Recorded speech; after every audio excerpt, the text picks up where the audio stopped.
Assalamualaikum warahmatullahi wabarakatuh. Nama saya Ahmad Muzakir, jurusan Hukum Tata Negara. Saya akan menjelaskan tentang pengertian DPR pada masa Orde Lama, pada masa Orde Baru, dan pada masa era reformasi. Bagaimana sih kebijakan dalam DPR pada masa era Orde Lama, masa Orde Baru, dan masa era reformasi. Baik, di sini saya akan menjelaskan tentang DPR. DPR adalah salah satu lembaga tinggi negara dalam sistem ketatanegaraan Indonesia yang merupakan lembaga perwakilan rakyat.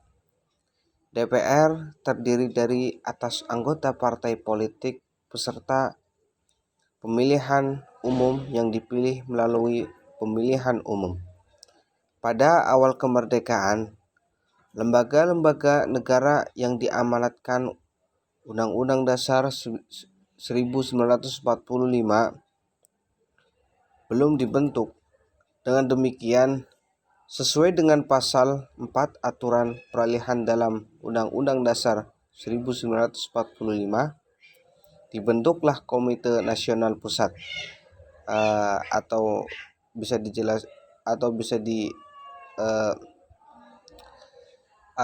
disingkat dengan KNIP.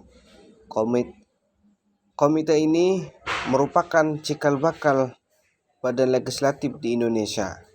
Anggota KNIP tersebut berjumlah 60 orang.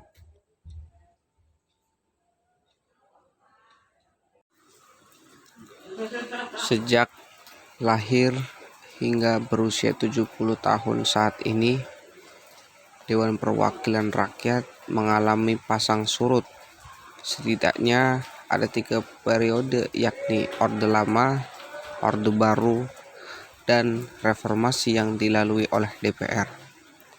Sejarawan Universitas Indonesia Anhar Gonggong mengatakan saat Orde Lama dan Orde Baru, fungsi dan kedudukan DPR masih lemah. Di masa Orde Lama, Presiden Soekarno dan beberapa founding fathers masih mencari format pemerintah yang pas bagi Indonesia. Soekarno misalnya pernah mencoba mengadopsi demokrasi ala Barat yang puritan sampai demokrasi terpimpin. Semua model pemerintahan dicoba hingga akhirnya kekuasaan Soekarno tumbang. Lalu Soekarno diganti oleh Soeharto yang memimpin dengan gaya militer. DPR pun berubah gaya. Di masa Orde Lama, anggota DPR dipilih melalui pemilihan umum yang diajukan sendiri oleh partai politik. Sementara di masa Orde Baru, anggota legislatif ditentukan pemerintah berkuasa berdasarkan daftar yang diajukan panitia yang ditujukan presiden. Karena ditunjuk dan diajukan oleh presiden, tak jarang DPR hanya menjadi stempel bagi sejumlah kebijakan pemerintah. Panitia yang bertugas itu militer. Kemudian nama anggota DPR diserahkan kepada Soeharto. Menurut Anhar, setelah masuk era reformasi, peran dan kedudukan DPR mulai lebih kuat. Itu terjadi setelah Undang-Undang Dasar 1945 diamandemen. Era Orde Lama dan Baru, DPR masih lemah fungsi dan kedudukannya baru setelah UUD 1945 di amandemen, DPR punya porsi lebih kuat. Perkenalkan, nama saya Milenia Ayu Purwati dari kelompok 7 Perbandingan Hukum Tata Negara. Saya di sini akan menjelaskan materi mengenai pemilihan umum legislatif MPR pada era Orde Lama, Orde Baru, dan masa reformasi. Pemilu legislatif adalah pemilihan umum yang bertujuan untuk memilih badan-badan anggota legislatif, seperti Dewan Perwakilan Rakyat, Dewan Perwakilan Daerah, dan Dewan Perwakilan Rakyat Daerah. Sejarah mencatat bahwa pemilu legislatif pertama kali terjadi pada tahun 1955, yaitu pada era Orde Lama yang sekaligus menjadi pemilu pertama yang dilaksanakan oleh bangsa Indonesia sebagai wujud dari demokrasi setelah 10 tahun kemerdekaan Indonesia. Pada saat itu, Indonesia menganut sistem multipartai yang menghasilkan 25 lebih partai politik yang ditandai dengan keluarnya maklumat Wakil Presiden nomor 10 tertanggal 16 Oktober tahun 1945 dan maklumat pemerintah tertanggal 3 November tahun 1945. Maklumat Wakil Presiden itu sendiri menyebutkan bahwa pemilihan umum untuk pemilihan anggota DPR dan MPR akan diselenggarakan pada Januari tahun 1946. Namun, karena kendala dari dalam maupun dari luar negeri, serta belum terbentuknya perangkat dan alat kelengkapan pemilu itu sendiri, maka pemilihan umum harus diundur, hingga baru dapat terlaksana pada tahun 1955 dan tidak sesuai dengan tujuan dari maklumat terdahulu. Pada masa Kabinet Wilopo, yaitu pada tahun 1953, lahirlah Undang-Undang Nomor 7 tahun 1953 tentang pemilu. Undang-undang inilah yang menjadi payung hukum dari pemilihan umum tahun 1955 yang diselenggarakan secara langsung, umum, bebas, dan rahasia. Penyelenggaraan pemilu pada era Orde Lama justru diadakan sebanyak 2 kali.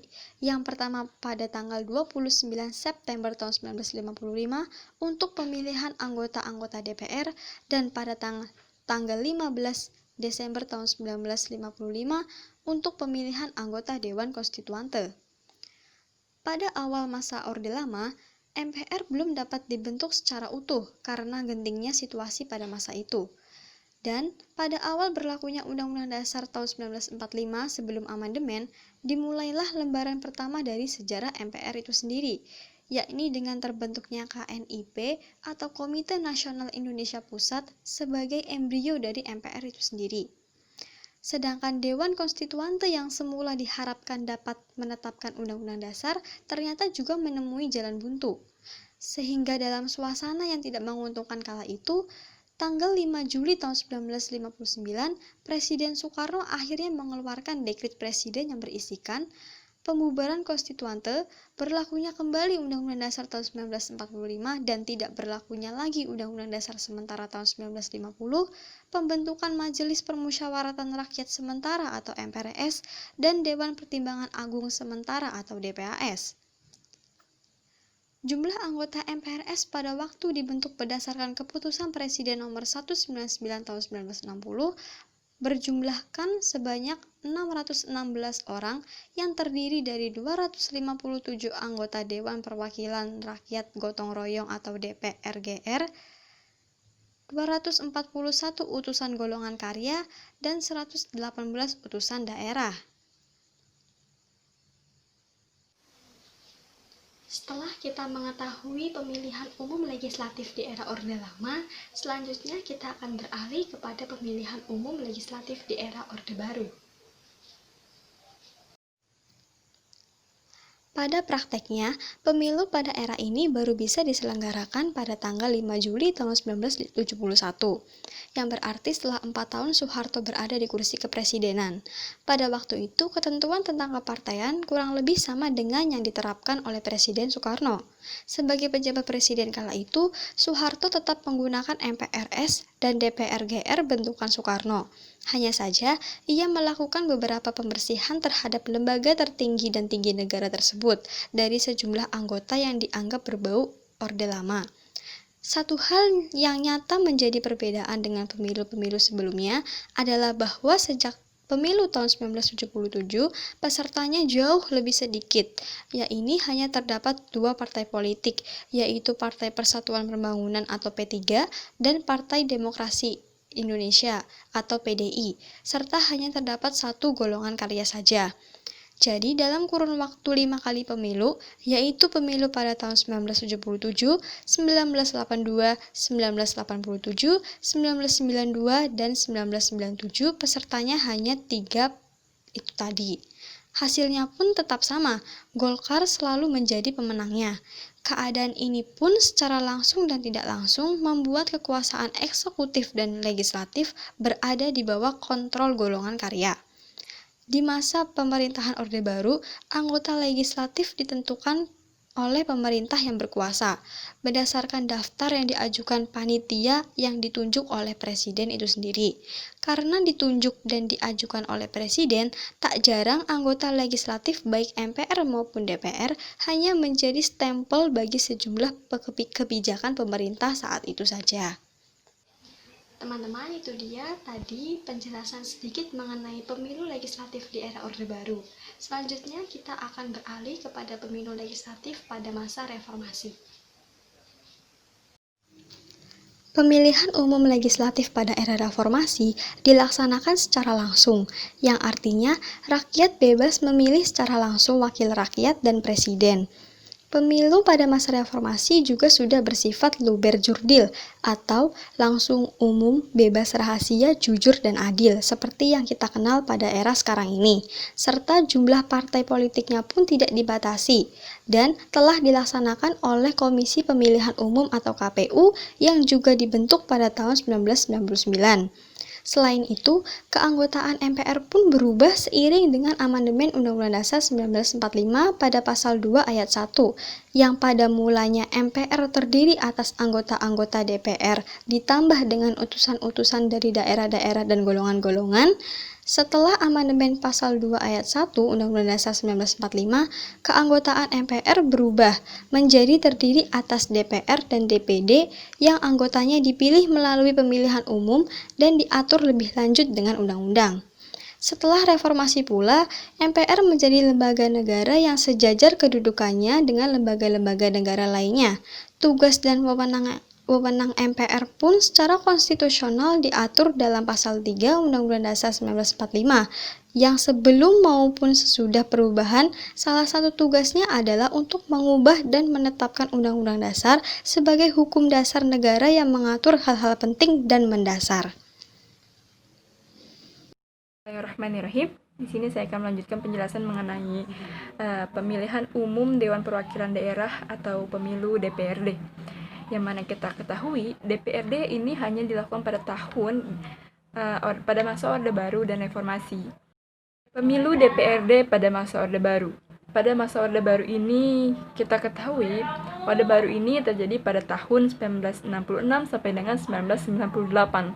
Tetapi pemilihan umum Dewan Perwakilan Rakyat Daerah atau pemilu DPRD terjadi pada kisaran tahun 1971 sampai dengan 1997. Nah, pada masa itu Indonesia dipimpin oleh Presiden Soeharto, yang mana ia menjabat selama 32 tahun lamanya.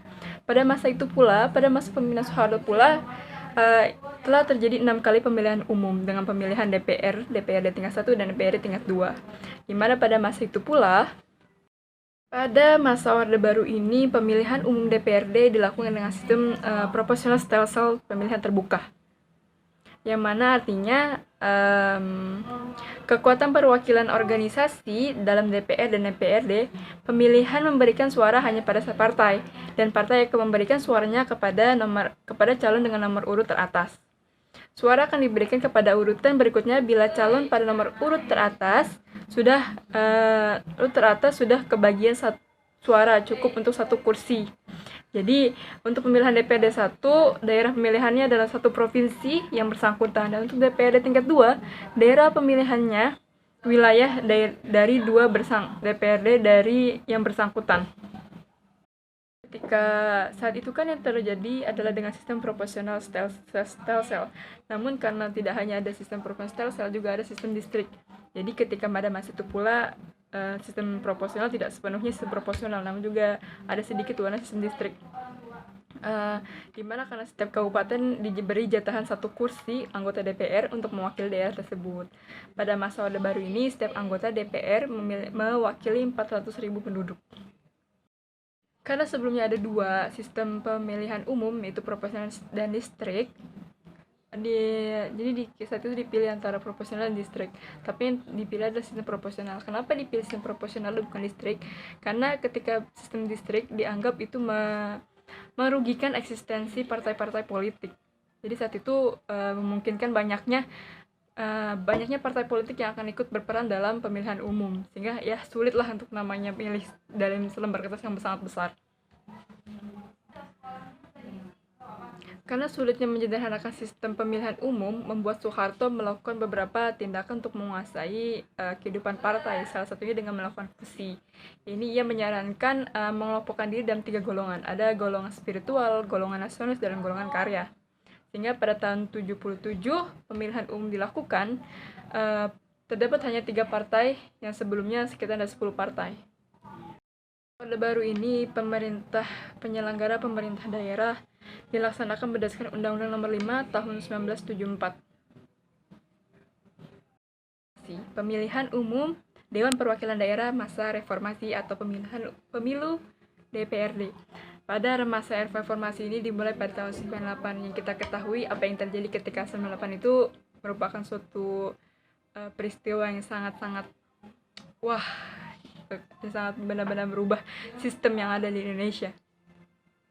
Pada masa reformasi ini, yang tadinya sistem pemilihan umum dilakukan dengan proporsional, namun ada beberapa ahli yang mengatakan bahwa sistem proporsional sebenarnya tidak bagus dan tidak cocok di Indonesia, sehingga mereka menyarankan pemilihan umum dilakukan dengan sistem distrik, terutama dengan tujuan untuk penguatan kontrol rakyat, akuntabilitas pemerintah, otonomi daerah, dan penyebaran pembangunan yang merata daerah Jawa dan luar Jawa, serta di barat dan di timur.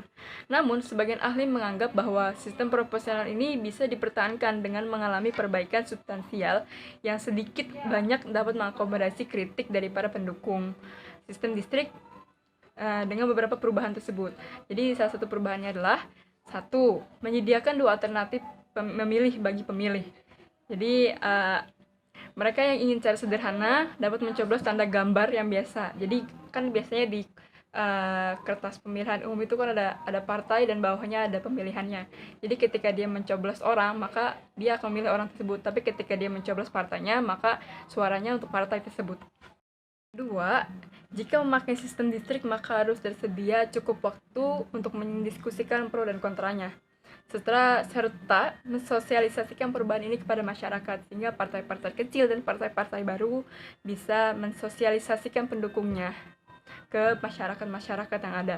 Yang 3, pengaturan aparatur pemerintah yang tidak memihak dan bersifat netral. Pada saat ini pula seperti ABRI, polisi, dan abdi negara itu tidak bisa ikut serta dalam pemilihan umum.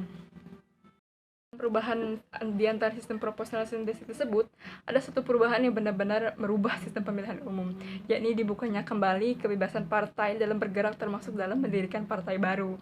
Sehingga pada tahun 99 itu banyak sekali partai yang mengikuti pemilihan umum.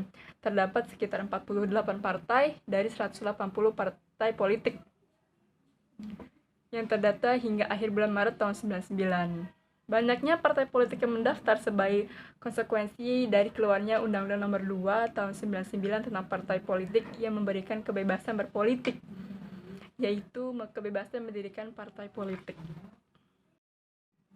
Pada tahun 2004, terdapat pemilihan umum yang berbeda dari tahun berikutnya, dari tahun sebelumnya.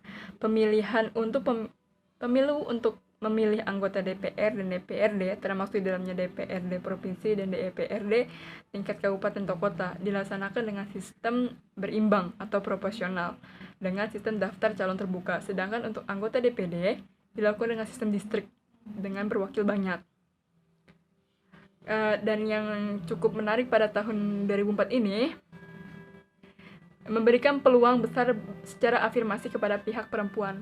Ini terdapat pada pasal 65 Undang-Undang Nomor 12 Tahun 2003 yang menyatakan bahwa setiap partai politik dapat mengajukan calon anggota DPR dan DPRD dengan memperhatikan dan mengajukan keterwakilan perempuan sekurang-kurangnya 30% untuk setiap daerah pemilihan. Dari saya mengenai pemilihan umum Dewan Perwakilan Rakyat atau pemilu DPRD pada masa Orde Baru dan masa reformasi. Dadah. Nah, masuk kepada pembahasan yang terakhir yaitu tentang pemilu legislatif DPD. Pemilu legislatif DPD ini sendiri barulah hadir pasca reformasi atas dasar hasil amandemen ketiga yang disempurnakan pada amandemen keempat, serta kemunculan DPD ini untuk memfungsikan sistem regional representation dan juga untuk menepis adanya separatisme serta munculnya wacana untuk penyelenggaraan otonomi daerah. Nah, perlu diketahui jika DPD ini diwakilkan oleh 4 orang setiap provinsinya. Begitu, ada syarat-syarat yang perlu diperhatikan sebagai seorang calon DPD. Persyaratan sebagai seorang calon DPD dapat dilihat pada Undang-Undang Nomor 7 Tahun 2017 tentang Pemilu dalam pasal 182, pasal 183, dan pasal 258. Itu dia teman-teman pembahasan kali ini terkait pemilu legislatif. Nah, terkait undang-undangnya sendiri, undang-undang pemilu awalnya terbentuk yaitu pada Undang-Undang Nomor 8 Tahun 2012 yang kemudian direvisi kembali pada Undang-Undang Nomor 7 Tahun 2017 karena Undang-Undang Nomor 8 Tahun 2012 sudah tidak lagi relevan. Selama berdirinya DPD ini sebagai legislatif, sebenarnya fungsinya sendiri itu dipertanyakan karena DPD ini tidak memiliki wewenang seperti DPR untuk membuat undang-undang. Melainkan DPD hanya dapat mengajukan undang-undang. Dengan demikian, keterlibatan DPD hanya sebagai representatif jika perwakilan daerah masih ada. Namun, sifat partisipatifnya inilah yang hanya sebatas memberikan aspirasi. Itu dia yang dapat kelompok kami sampaikan kepada teman-teman sekalian. Terima kasih. Assalamualaikum warahmatullahi wabarakatuh.